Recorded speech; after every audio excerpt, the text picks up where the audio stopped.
Lettre 32. Cher Père, pendant que tous reposent, je suis occupée à te donner un compte-rendu du jugement de Jésus, si l'on peut donner ce mot à cette procédure inique. Jean, le disciple toujours fidèle et confiant, était resté aux côtés de son maître, essayant de le réconforter d'un regard, et trouvant de temps à autre l'occasion de lui rendre un service affectueux. Marie, Marthe et Lazare étaient chez nous, et faisaient tous leurs efforts pour nous aider à consoler la mère de Jésus. Voici ce qui s'était passé au palais d'Hérode.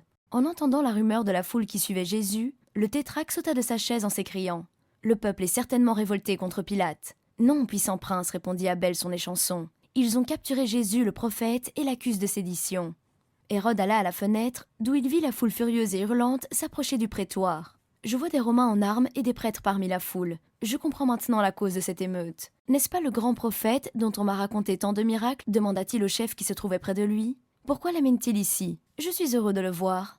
Enfin, la foule arriva devant lui, dans la grande salle du tribunal où se trouvait le trône. « Noble prince, dit Émilius, pliant le genou devant Hérode et lui offrant le cachet. Je suis envoyé par le puissant Pilate, gouverneur romain de la Judée, pour t'amener cet homme accusé de blasphème. Ne connaissant ni vos coutumes, ni vos lois, ni votre foi, et ayant appris qu'il est galiléen, Pilate ne veut pas s'interposer dans les affaires de ton ressort. Il t'appartient d'entendre le prisonnier. » Lorsqu'Hérode Antipas entendit ce gracieux message du gouverneur avec lequel il était brouillé depuis un certain temps, il en fut tout réjoui et répondit « Dis au gouverneur que je le remercie vivement de sa bienveillance.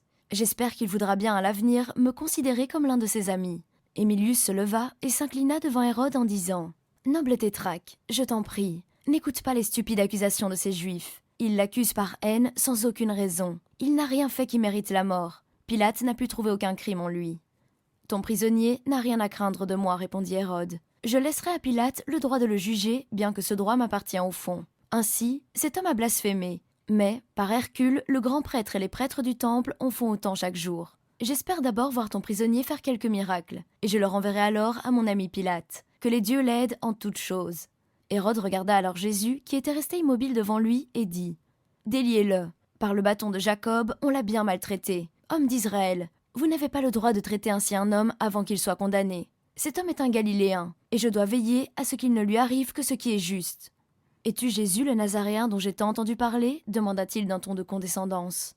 « Je le suis, » répondit le prisonnier avec calme. « Tant mieux alors, car j'ai longtemps désiré te voir accomplir un miracle.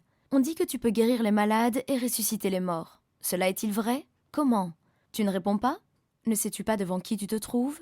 Viens ici, garçon, commanda-t-il à un conducteur d'âne qui se trouvait dans la foule, qui avait perdu un bras dans un combat contre Barabbas et sa bande. Viens ici, et que le prophète prouve sa mission en te rendant ton bras aussi sain que l'autre. L'homme s'approcha de Jésus. Tous les yeux étaient fixés sur le prophète. Mais Jésus resta dans le même silence méditatif. Te moques-tu de nous, faux Messie cria Hérode rendu furieux. Si tu n'es pas un imposteur, fais un prodige devant nous, et nous croirons en toi. C'est un imposteur, il fait des prodiges par Belzébuth qu'il a abandonné maintenant, crièrent les prêtres. Nazaréen, dit Hérode, moi aussi je suis juif.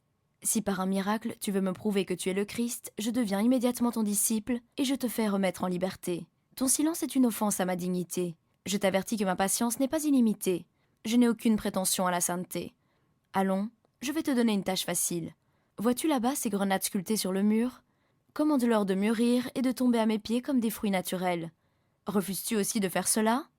C'est un blasphémateur maudit. Il s'appelle fils de Dieu, il viole le sabbat. C'est un ennemi de notre culte. Il voulait détruire le temple, cria Abner et les prêtres. Entends-tu quelle tempête tu as déchaînée sur ta tête, Nazaréen? Demanda Hérode en se levant. Si tu es un prophète, tous ces gens ne peuvent rien te faire. Je te livre entre leurs mains. Délivre-toi toi-même si tu es le Christ. Alors la foule furieuse, semblable à une troupe de chacals affamés, se jeta sur Jésus. Émilius ne pouvait plus le protéger, et quelques soldats d'Hérode, voyant que leur maître ne cherchait pas à les en empêcher, commencèrent à le rayer. L'un d'eux lui mit sur la tête son casque de cuivre et baissa la visière devant ses yeux. « Non, enlève ça, dit Hérode. Puisqu'il se dit roi, ôte-lui ce casque et couronne-le. Couvre-le d'un habit royal et mets-lui un sceptre en main. Ce bloc de bois sera son trône. Il faut que nous, Juifs, nous fassions voir à Pilate comment nous punissons l'homme qui a voulu s'attribuer la puissance de César. » Avec des cris de joie diabolique, la foule se mit à exécuter l'ordre scandaleux qui lui avait été donné. L'un des barbares apporta un vieux manteau de pourpre d'Hérode et le jeta sur les épaules de Jésus au milieu d'un éclat de rire général. Un autre tressa une couronne de branches d'un arbrisseau épineux et il l'enfonça sur sa tête. Quand Abner vit la couronne, il sourit d'une joie infernale et dit « Cela lui va très bien. Et il appuya des 2 mains sur la tête de Jésus, si bien que les épines blessèrent cruellement son front, et que le sang ruissela le long de son visage. « Voici également un sceptre pour notre roi » s'écria alors un Samaritain, plaçant dans la main de Jésus un roseau qui avait servi à attacher un agneau de Pâques. Hérode lui-même était étonné de la patience divine de Jésus, et il dit au chef qui se trouvait près de lui. « Si cet homme n'est pas le Fils de Dieu, il n'en est pas moins digne de l'être. Une telle patience est plus qu'humaine, elle est véritablement divine. » « Pourquoi alors lui faire souffrir tout cela » demanda Émilius. « C'est sa faute. S'il avait voulu accomplir un miracle pour me prouver qu'il est le Messie, je l'aurais protégé. Mais il n'en a pas fait. Tant pis pour lui. »« Puissant prince » cria Abner. « Vois maintenant le roi des Juifs couronné, habillé princièrement et le sceptre en main. »« Salut tout-puissant prince de Galilée. Salut roi des pécheurs » cria Hérode moqueur. « Tu as, à n'en pas douter, une vaillante armée de pêcheurs de Galilée et une invincible flotte de bateaux de pêche. Salut puissant roi. Vous, soldats, et vous tous ici qui considérez votre roi, pliez le genou devant le prince du monde, honorez-le comme votre potentat. » Alors la foule s'agenouilla autour de lui, et par dérision, plusieurs baisaient la poussière de ses pieds. Mais Jésus avait si bien l'attitude d'un roi qu'Hérode lui-même en fut profondément troublé et se retira en disant « Reconduisez-le au gouverneur. » Et de nouveau, la foule grouillante et hurlante se dirigea vers le prétoire. Quand Pilate vit revenir la foule houleuse et apprit qu'Hérode avait refusé de prononcer la sentence contre Jésus, il fut profondément alarmé et dit à Caïphe : « Que voulez-vous encore ? Pourquoi me ramenez-vous cet homme ? Vous dites qu'il égare la foule ? Eh bien, je l'ai interrogé et je ne trouve aucune faute en lui. Vous n'avez point apporté de preuves pour appuyer votre accusation. Je l'ai envoyé à Hérode, et voici que lui, qui est de votre peuple, ne le juge pas non plus digne de mort. Si tu mets cet homme en liberté, s'écria Caïphe, une émeute se produira certainement. Et César enverra une armée et détruira notre nation et notre ville. Il vaut mieux que toute la nation échappe et qu'un seul homme meure. Sa mort sauvera notre peuple. » Au nom de Jupiter olympien nazaréen, dit alors Pilate à Jésus avec consternation : « Dis-moi, qu'as-tu fait pour exciter ainsi contre toi la rage des Juifs ? Si vraiment tu es roi, donne-moi la preuve claire et certaine. »« Mon royaume n'est pas de ce monde, » répondit Jésus. « Si mon royaume était de ce monde, mes serviteurs combattraient pour moi. »« Es-tu donc roi ? demanda Pilate étonné. »« Tu l'as dit. C'est pour cela que je suis né, pour cela que je suis venu dans le monde, afin de rendre témoignage à la vérité. »« La vérité. Qu'est-ce que la vérité ? demanda le Romain. Et sans attendre la réponse de Jésus, il se tourna vers le peuple en disant : « Je ne trouve aucune culpabilité en lui.